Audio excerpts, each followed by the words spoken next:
What's good, y'all? I would like you to indulge me for a moment. You know those time machines? Chrono Trigger? Let's go ahead and take a time machine and go back to yesterday. Because this is a Chainsaw Man Tuesday video. You're seeing this on Wednesday, but don't let your mind confuse you. This is a Chainsaw Man Tuesday video because I've missed 3 in a row. I'm not missing another one. And so to erase one of those out of my record, this was uploaded and recorded yesterday, capiche?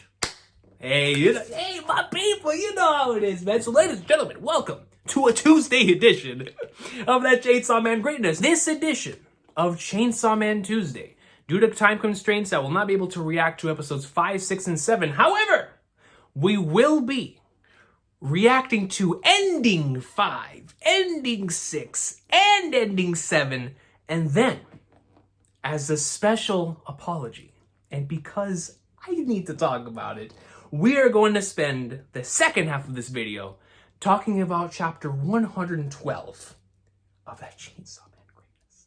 So if you're a manga reader, please watch that section. If you're an anime only, do not watch that section. So ladies and gentlemen, it is Chainsaw Man Tuesday. All right, like I said, it's not Wednesday, it's Tuesday. So ladies and gentlemen, let's go ahead and watch these endings here. All right, here we go, y'all, with ending 5 in 3, 2, 1. Let's jam. I already love it. And there is so much chaos happening on my screen right now. It's like I'm in an art museum, dude. Oh yeah, this is the most art museum ending I have ever seen in my entire life. Oh, this fits Chainsaw Man. So was that Maki holding Denji? Oh, that shot of He-Man over there was goated, dude. That was a visual extravaganza of an ending, man. Legit, I felt like I was in an art museum the entire time. Absolutely insane. Let's go to ending 6. All right, ending 6 here in 3, 2, 1. Let's jam. See some blood. Oh yeah, this looks like it was taken straight out of a graphic novel. No, this is that one place in FF7, dude. Oh, I love that shot right there, dude. Are those actually manga panels? Oh, yes, sir. That was a good one. I think I preferred the last one, though, just because of how crazy and wacky it was. But this one was calm. Let's go to, is this 7? This one's 7. Okay, here we go. Ending number 7. Serial experiments lane here. 3, 2, 1. Ending 7. Let's go. Is this that one Monogatari opening? Oh no, this is my favorite one. No, they got it on the old TV, bro. Oh, you're playing a game. Oh, it even looks like one of those old PS1 games. Oh no, yeah, this is my favorite ending, bro. This is my favorite ending. Oh, Makima. Damn, feeding the streets. This slaps, dude. Bro, that looks just like a classic 90s opening. Oh, hold on. That was my favorite one, dude. That might be my favorite one out of all of them. That was like paying homage to just classic anime openings, dude. Yeah. And this slaps too, holy. I gotta watch this one more time, bro. This beginning part reminded me of the Monogatari opening from the Kaiki arc. Hitagi End. And I was like, dude, and then it transitions over and then you see the text box pop up. I was like, oh no, this looks like a classic PS1 game right here.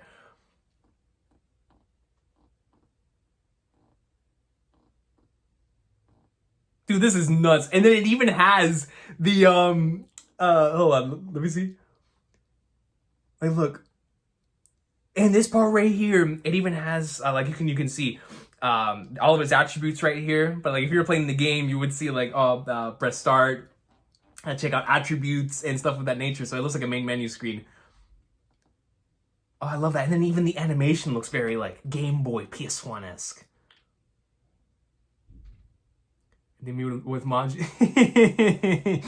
And then you see Makima pop up. Very, very, very cool, man. I love this. I really do. And then it just goes, and this part right here with the girls is straight up out of like classic anime opening or ending. So it's like paying homage there in that sense as well. I think that's super cool. But then we get into the legendary kiss scene right here. But then after that, it goes into chaos.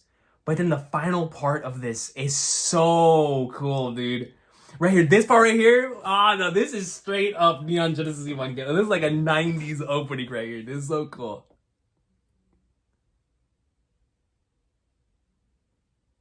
Yeah, no, this is my favorite opening. I'm sorry, my favorite ending in the season so far. This is my favorite ending. This is my favorite ending, dude. This was so cool. This really did remind me of a classic anime ending slash opening. This was awesome. This was awesome. I already want to watch it again. This is gonna be one of my all-timers right here, no doubt. But it's this sequence right here is so cool at the end, bro. I love that. It's, each and every single one of these openings and endings have provided something different. But whenever you get something like this, where the music and the visuals are perfect together, I don't know, man. I love this one a lot. This one was cool. That is it for the anime only section. I really wanted to talk about chapter 112, so I'm going to dedicate part of this video to that. So once again, if you're an anime only, even though I don't even know how long this is going to be or whatever, I just want to talk about this chapter. So with no restraints. So if you're an anime only, please don't watch this section. If you do watch it, then you don't care. So hello to those who don't care and to manga readers. So when I clicked on this chapter and I saw that it had like 30 pages, I was like, okay, man, this is about to slap. Because you just know when you're reading a chapter and it has more pages than normal, it's gonna slap. It's the universal rule of manga. You know what I mean? It's gonna slap. With that being said, I can't be the only one that thinks this chapter has ultimate insert song energy.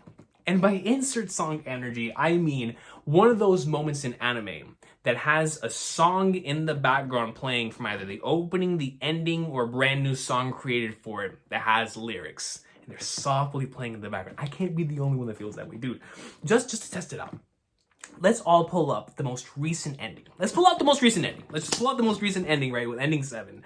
Play ending 7 in the background as I read off this scene right here. All right. Let's just do it. So let me go ahead and reach the page. So here we go. Are y'all ready for this insert time? So I'm gonna start it off right here. Whenever the Denji ripping off the homeless dude. All right, which in and of itself is such an incredible scene. And that tells me more about Denji's character than any line of dialogue ever could. So here we go. The most recent ending, ending 7. I'm going to play it in 3, 2, 1. Let's jam. Here we go. He's ripping off homeless people. What a piece of crap. Hiding around the corner. He's between cat and criminal, but not so bad that he deserves to die. He isn't bad enough human to deserve death, no. But to defeat Chainsaw Man, to get your body back, do you have any other choice?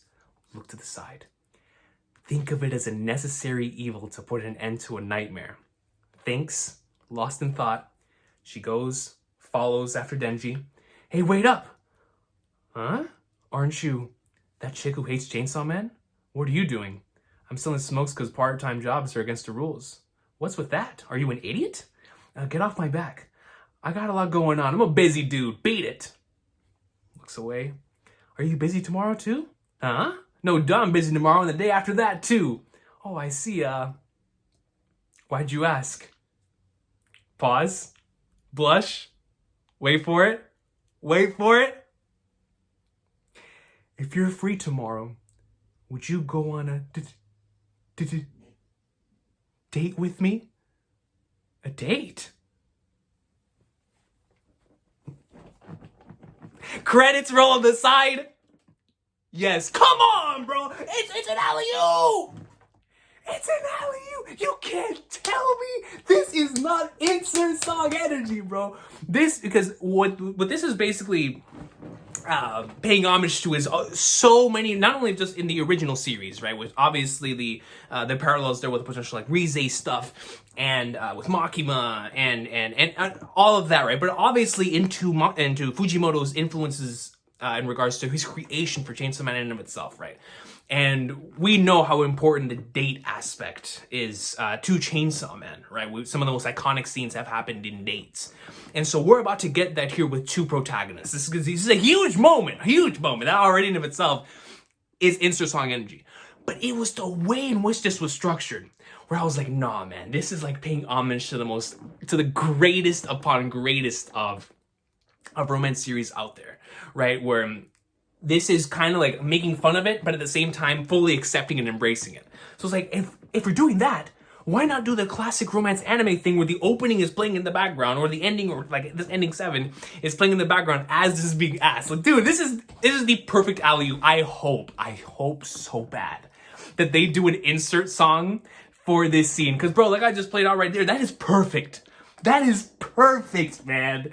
So every time I reread this chapter, I'm gonna have to do it with an insert song. But I loved it. I love this chapter, this final meeting. This is how I originally envisioned their meeting happening, right? And obviously, Fujimoto is very unorthodox in regards to the way he does certain things. Obviously, he follows certain tropes, but he likes to go about his business in certain ways. So when we got to see their first meeting together, I was like, of course, I really enjoyed it, but it was just so Fujimoto. I was like, okay, I wonder where we're gonna go from this.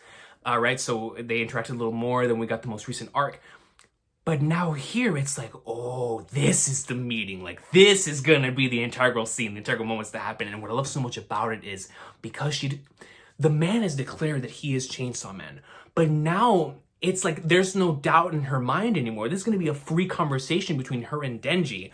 Especially after the, like, trying to make someone a weapon scene, right? Trying to find something between cat and criminal, and to her, that is Denji, right? So it's like, I gotta turn this man into a weapon. Coming to that conclusion, Yoru is excited. Like, hold up, man. You and I are on the same line of thought. So now, Yoru's not gonna be against this. It's like, oh, turn another person into a weapon. Perfect.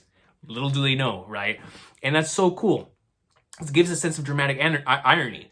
But when we look over, something that fascinates me about this chapter is the two main questions that we've had in this part, at least that I've had in this part, is who in the flying flagnards is this character with the triangle earrings? That's just, we continue to see this character with the Renegon eyes, and I'm like, dude, obviously going to be very, very important.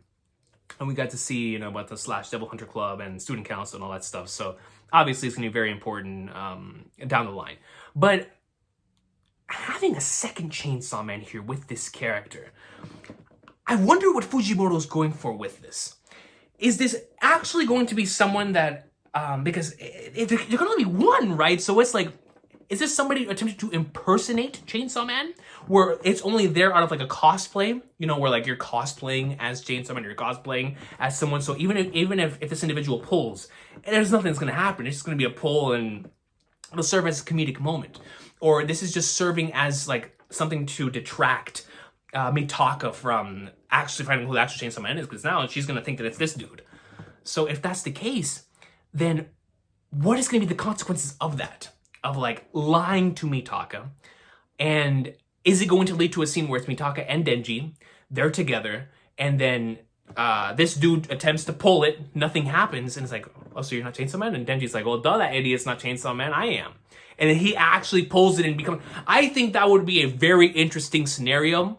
So that's why the way this chapter was structured was so fascinating to me, because of course it's leading into a direct. It's continuing to build upon the most interesting part of part 2, which is Yoru and Mitaka's relationship and how they balanced and bounced off of one another in regards to the pushback between Mitaka of not wanting to do certain things. And now we're seeing that after what just took place in the last couple of chapters, we're willing to go about certain things in different ways, and even taking the thing right here with Yoru being in control and be like, hold on, like, yo, I see you around, Chainsaw Man, like, yo, it's time, it's go time. So it's so interesting too how this line comes up, like, I couldn't even beat Yuko by myself. There's no way I'd beat Chainsaw Man. Like there's that difference in thought now. Like, hold on, I wasn't even able to take out Yuko. How would I ever fare against Chainsaw Man? So it's like there's gonna be like this moment of there's this realization now to where training, quote unquote, or to reach the next level needs to take place, or like we're seeing now, to create another weapon, to gather, to mass this army, needs to happen in order to take on Chainsaw Man. And I think that's so fascinating because it's always how Fujimoto handles the classic tropes in Shonen Jump fashion in his own ways, because that is a classic Shonen Jump trope, bro.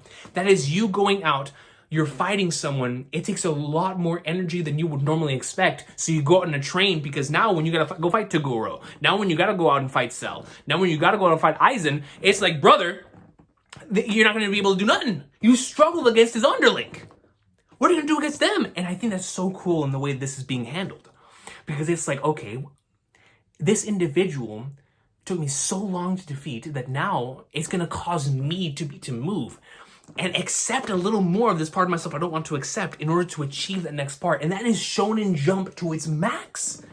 That is Shonen Jump to its max, but it's done in a different type of way, which makes it so interesting, man. Don't misunderstand me, I'm strong. I just need a strong weapon, then I can beat him. Asa, make me an even stronger weapon that your super strong uniforms, than your super strong uniform sword, which is insane, or I'll kill you. Okay, I'll make you the strongest weapon ever, so hurry up and be Chainsaw Man already. You're awfully obedient. All of a sudden, it's like, yo, she's seeing what's, it's like, she never wants something like that to happen again, right, on her watch. The sooner you're gone, the better.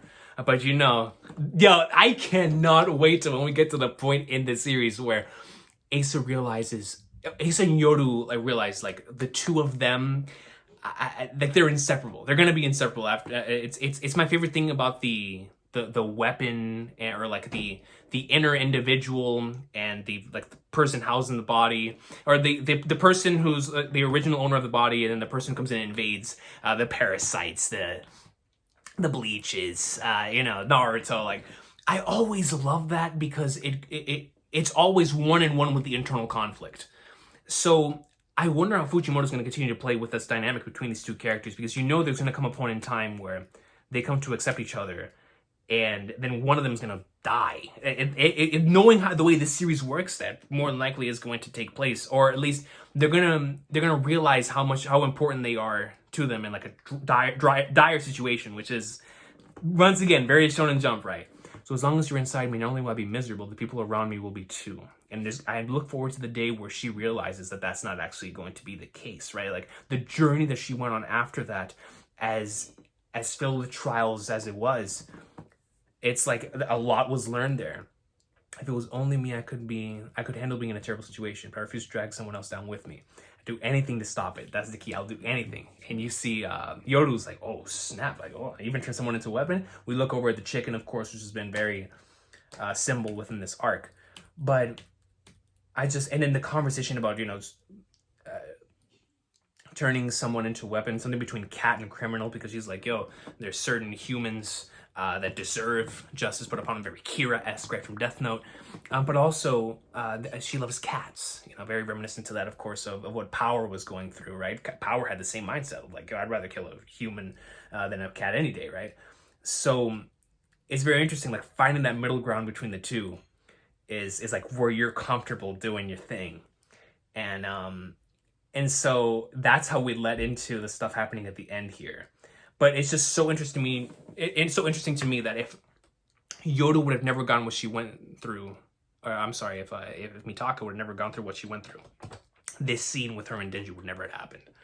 So once again, I appreciate, because within these chapters, you're able to see how knowledgeable Fujimoto is of the Shonen Jump battle formula, and how much he enjoys doing stuff from that Shonen Jump battle formula in his own ways. And that's the way that this entire series has been up until this point, is exercising so many things that are normally seen with the Shonen Jump magazine in a formula that is, or in a way that's unique to Fujimoto's voice. Because the reason why this is all still within this magazine, within this umbrella of Jump Plus, Shonen Jump and whatnot, is because it's still carrying the core values and themes that are within other series, just in a very different way. And I really appreciate that, because what it's led to is a very immersive weekly experience where you don't know what you're going to get next. But whenever you finish certain chapters, like there's been a bunch of chapters here in part 2 where I just finished and I'm like, wow. Like, you can see the influences, and it's been super cool, because to me, part 2 would not be as good as it is right now if Fujimoto didn't go out and do his one-shots that he went out and did after Chainsaw Man ended. Like, so I see so much of the influences from Goodbye Eri and Look Back and all of these within Chainsaw Man Part 2. It just makes me happy. And honestly, it's inspirational, where go out, take a break from the work that you're doing, create other things, then use the things that you learned while creating those within the next work. And we're seeing that in full display here with part 2 so far, and I'm loving it. I'm loving every chapter, man. And especially now that we're getting to the stuff I've been waiting for this entire time, which is the meeting between Asa and Denji, and seeing how that's gonna play out, because you already know this next chapter is gonna be. I mean, we're not gonna get it for like 2 weeks. But it's going to be chaos, bro. It's going to be chaos. There's going to be all types of Fujimoto shenanigans and whatnot. But at its core, it's going to be... one character finally getting the date that he wants, right? And the other character is going to be attempting to turn him into a... It's going to be nuts, man. I'm so looking forward to it, because you already know there's going to be tension there, but the tension is going to be very Chainsaw Man-esque, where it's going to be like this hilarious... but also very serious tension, like underlying tension. I can't wait. He's doing big things right now, man, and it's incredible to me how the series continues to do this, how it keeps us as immersed as it is, and even this little scene right here with Denji, where at first you look at him, it's like, oh man, like he's making new cigarettes out of the littered ones. It's like, what is he gonna do with that? But then he goes out and he's ripping off this homeless dude, this poor homeless dude. And it's like, yo, it's so Denji, bro. It's like, I had to make some money, dog. So I was like, you know what, I'm gonna do whatever means necessary. And it's chapters like these where we get to see exactly what these characters are like. And it's like their actions speak way louder than anything they could ever say.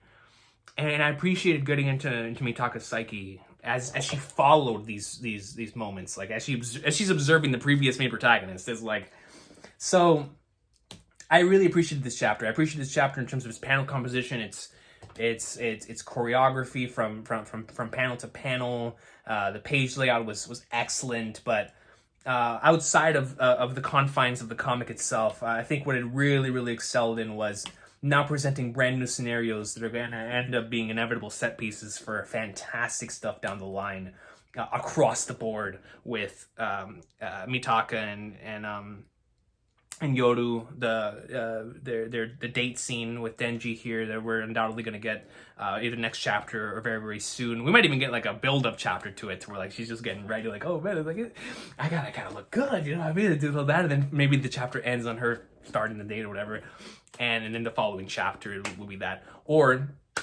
of course, shenanigans could take place and the date doesn't even happen. But of course, that remains up to be seen. But then also building up the intrigue with the individual with the triangle earrings, as well as this character that's posing as Chainsaw Man. It's like, what is that going to be leading to?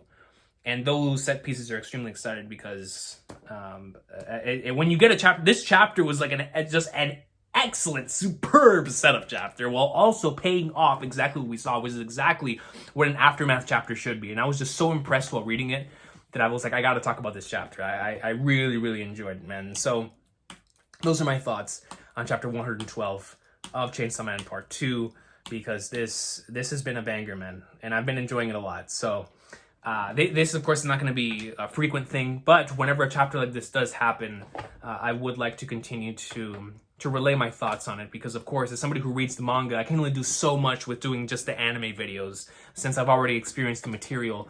The anime adaptation, obviously, is something that I'm really enjoying so far, but the manga has just been so special, too, that I was like, yo, I gotta take a break from the anime-only stuff and talk about the manga, too. And so, this has been Chainsaw Man Tuesday. Remember, this is not Wednesday. This is Tuesday.